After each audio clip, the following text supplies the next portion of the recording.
Hi, my name is Jason Casanova, and I am one of the artists in residence for Tuba and Euphonium here at Kennesaw State University in Kennesaw, Georgia. Today we'll be going over the GMEA All-State Etudes for 2018 and 2019. First, we will be doing the lyrical etude, which is marked quarter note equals 56 espressivo. Now that's something that's unique to this year's All-State Etudes. The first time that I've seen something marked espressivo, and even in the etude you get things such as rubato in measure 5. So that would be something to definitely take notice of. All right, now I will probably play through it a couple of times, once very straight-laced, and then again with a little more expressiveness. And you can kind of see what I do between them. The biggest issue here, if you're a student looking at this, is obviously going to be measure 5. You've got a lot of 16th notes, which is already, scary in the first place. But to make it even worse, it's pretty high, and there are some large leaps. Okay, so you've really got to watch out for those. You've really got to take time and take them slowly, taking them at whole notes, half notes, quarter notes, eighth notes, then bringing them down to 16th notes. Now, you're a little bit lucky here because right above that it does say rubato. So you can take a little bit of time, a little bit of give and take, but the time still kind of has to be there. It can't just be randomly played slower or faster, or I'm going to play this note slower, this note faster, or anything like that. It's got to be tasteful, okay? And rubato literally means to be robbed. So you take from here over here and you put it back over here.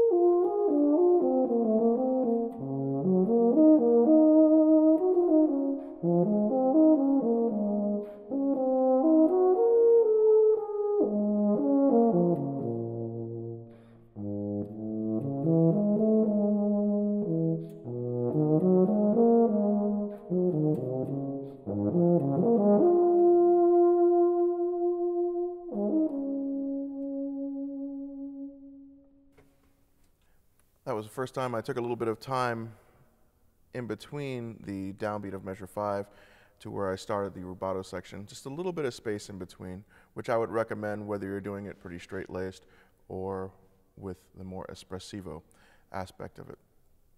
Now I'm going to run through it with a little bit more expressiveness and a little bit more rubato in measure 5. I will probably also speed up measure 6 just a little bit. It does say a tempo, but I feel personally like it should be moving a little bit more.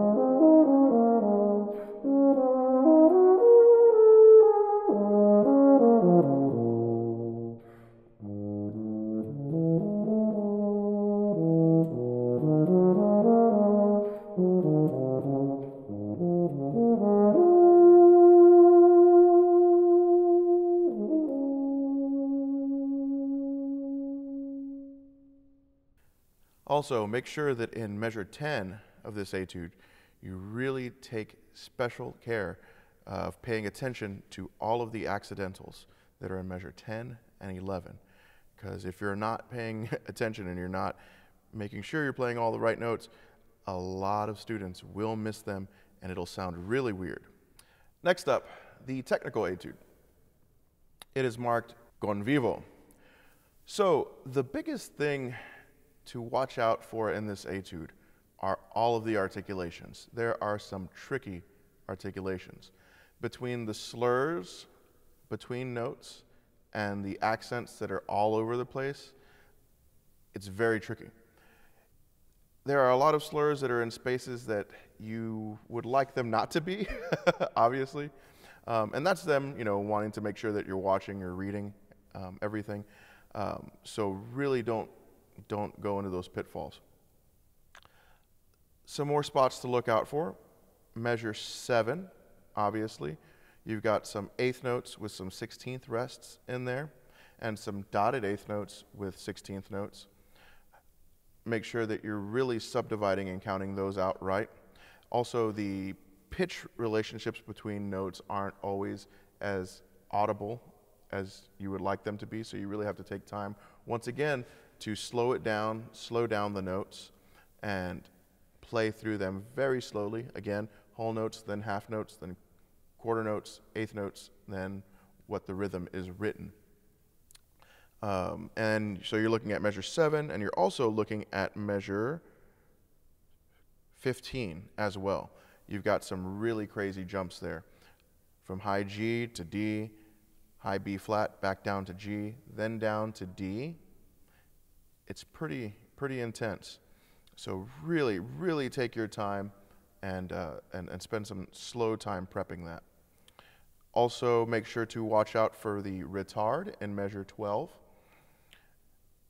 as well as the measure before that, measure 11. It's got a fun little minor section in there, minor triads and whatnot. So really watch out for all those spots.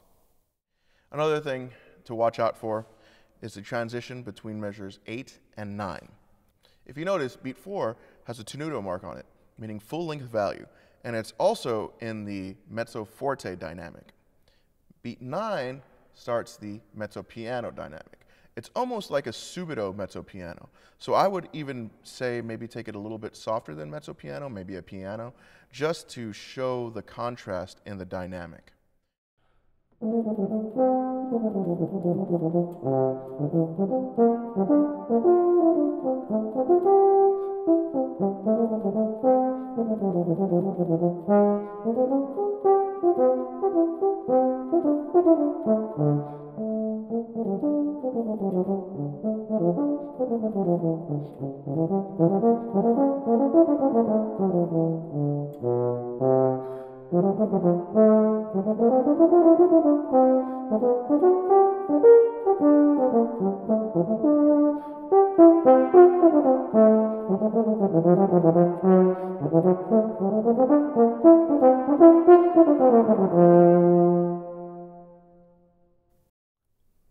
Thanks for listening. I hope you enjoyed it, and hopefully you learned a lot from here.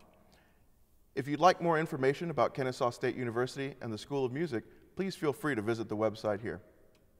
Thanks again, and happy practicing.